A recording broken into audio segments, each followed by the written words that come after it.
The next stop is On the Radar Radio. Stand clear of the closing doors, please.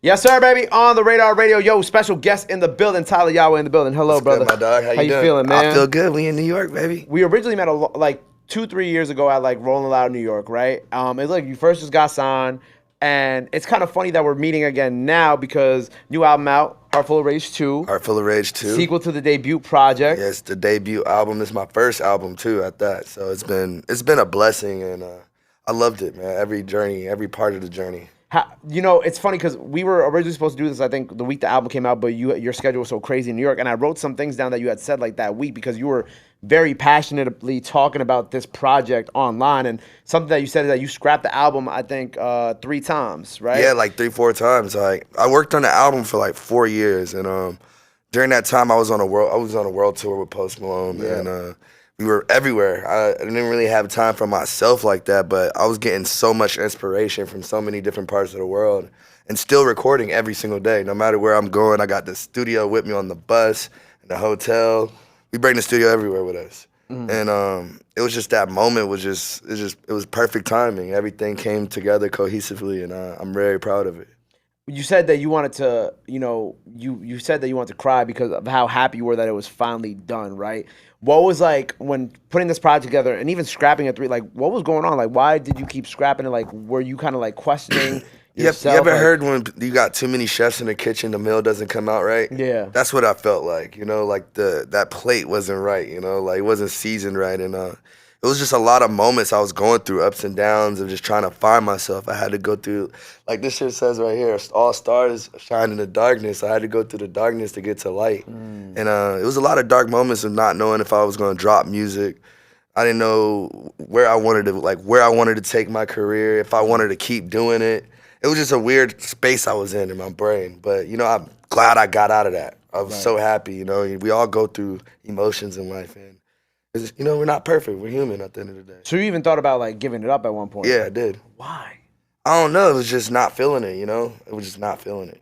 And one thing about it, like I'm glad I got out of that whole darkness and mental stage. Like I was doing a couple drugs and stuff. I was on drugs for no reason, just having fun, dibbling, dabbling. And that was something that was fogging my brain up, and I had to get out of that whole mental state. And I just started working out, started running, started eating better, started being around people that was more positive, and it just switched up my whole mind state. What helped you? So you said you started eating better, started living better. Like, what helped you get out of it? Was it that? Did you have to how did you get yourself out of that dark place? It was just wake up call. I just wake up calls just snapped. It snapped in my eyes, and I lost a lot of friends this year too. So that was another big wake-up call for me, too, to just like, yo, you need to just stay in a path of positivity and just keep it going.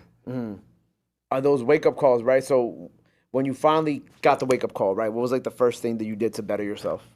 I started getting back on the trail, started running. I started running again? Yeah, okay. I started doing like 3.5 miles a day, 4 miles a day.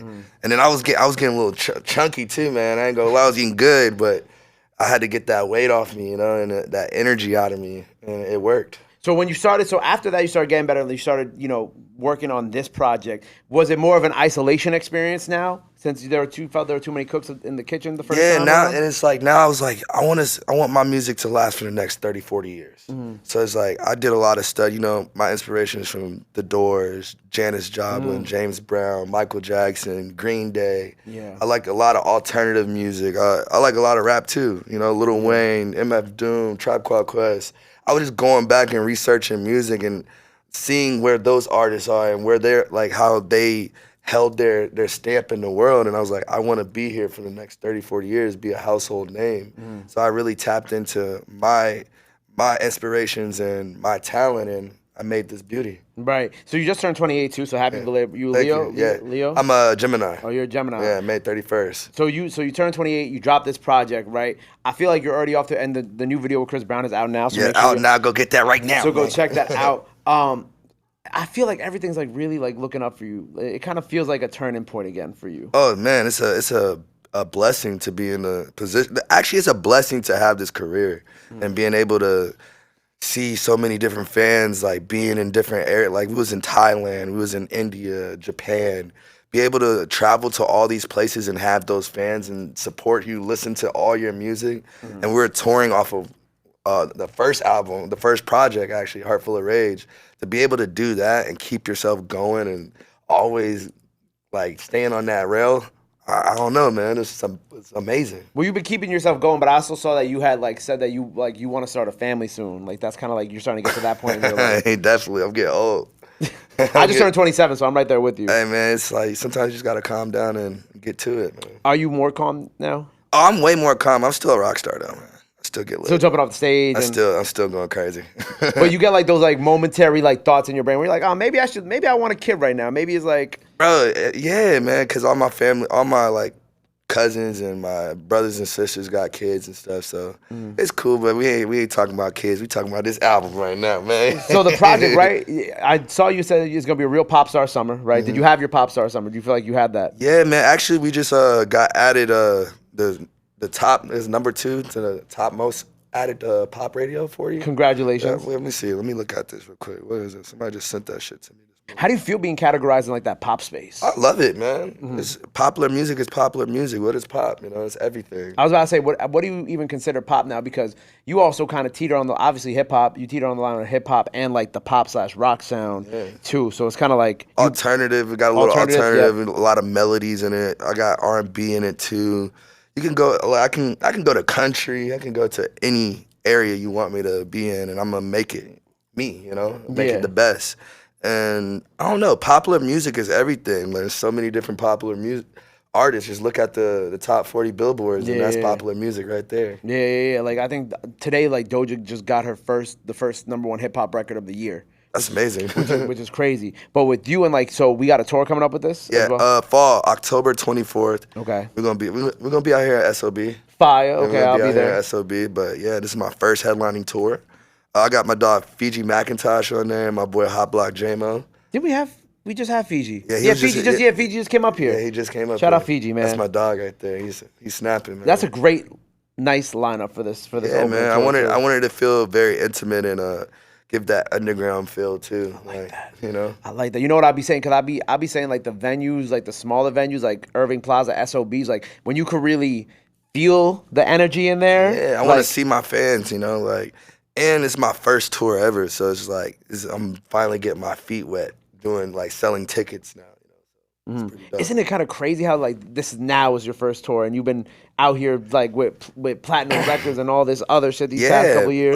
But you know, I've been on so many different tours with right, like the world tour with Post. Yeah, I've been on tour with my dog Young Pinch, my dog Kasky. Me and St. John did 2 tours together, back to back, and Posey, he took me around the whole world. Like I just signed a deal and hopped straight into the arenas. That shit was definitely different. You know? Right, and then now it's kind of coming back where it's like, okay, I get to do my own shit now. So like, what creative liberties are you taking with this tour? Like, what do you kind of like? How are you making this tour uniquely like Tyla Yaweh? Like you're gonna get the full Tyla Yaweh experience. Hey man, I want my fans to be able to touch me. You know, like be there to see me. I want you to feel the sweat coming off of my face. You know, like.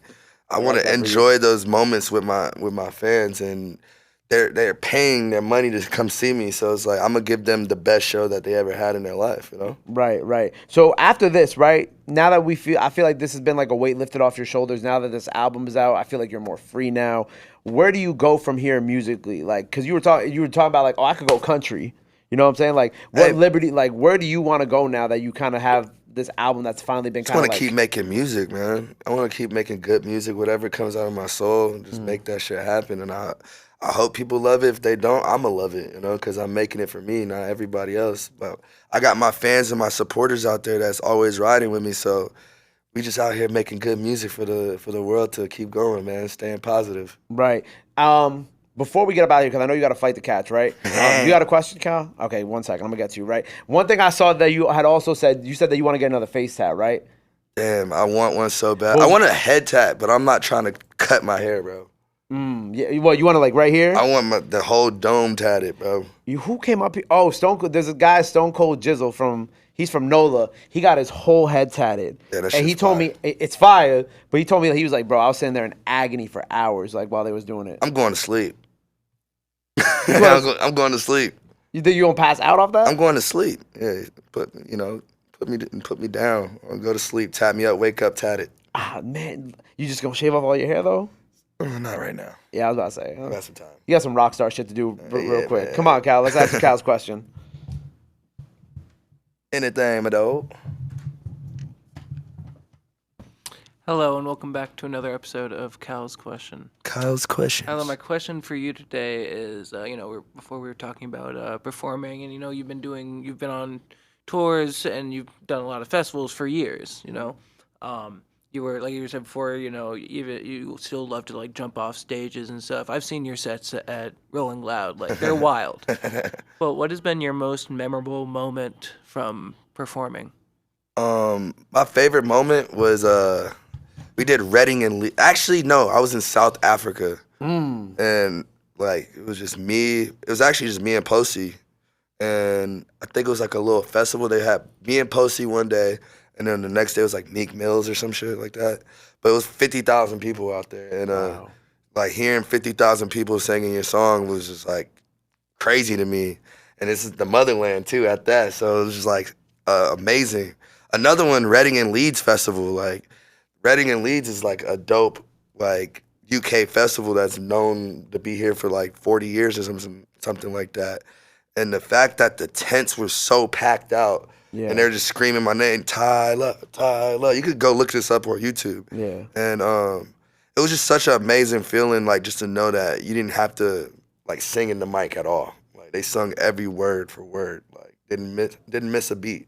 I always notice that like international fans are so like, I'm not saying anything bad about American fans. Oh, American fans are great, but international fans are so much more passionate when you come to them because they don't see you. They don't get to as much as we're spoiled here in America. Exactly. But then like a South African fan base would maybe get to see you like once every 3 years. You never know. So they gonna like enjoy the shit out of that. They're going crazy, and just being around the world, like being in India, performing in India and stuff. That was like it was so crazy to be in India and being able to perform in front of people that I didn't even think that knew who I was out there. Like the moment I got out the airport, there was paparazzi out there. It was like they had wide security for me. Like couldn't walk nowhere in the streets. That shit made me feel like, whoa, like your music can go so far in life. There's 1.3 billion people, 1.6 billion people that live there. Y'all know who I am? That's crazy. That's beautiful. You know? That's beautiful. Good question, Cal. Well, look, where you going back? Where you flying to now? I'm actually gonna go see my mom real quick. Oh, I love that for I'm you, gonna bro. go see my mom real quick, and then we back on the road, baby. Well, look, man, enjoy that family time. We're going to get you to your flight. Freestyle now by the time y'all see this, so go check that out. Before we get up out of here, anything else you want to let the people know where they can follow you at, all that good stuff? Now is the time to do it. Heart Full of Rage 2 is out. Camera. Oh, wait. Heart Full of Rage 2 is out right now. Go get that right now. Chris Brown video just dropped too. Shout out to my dog, Chris Breezy. City of Dreams is out there. Yep. Summer Vibes. Go get everything, man. Go listen to it. World Full of Rage tour. Go get your tickets right now. I'll be seeing them at SOBs. We're going to go crazy. What's the date on SOBs? Let me see. Wait. I got it right here. Real quick. Here we go. Here's the date. Hey, man. About the Rage. World Full of Rage tour. We at SOBs. Hey, it's actually the third day, October 28th. October 28th, SOBs, Tyla, Yaweh, Fiji Macintosh. Who's the last person on the tour? Hot Block JMO. Hot Block JMO. Go get your tickets. Make sure you go run up City of Dreams out now. Go run up the album. Go follow him. Go show him some love. Go show him some support. Love is free. Support is free. But try to renew that. Till next time, Tyla, Yaweh on the radar. We out. Bow. Bow.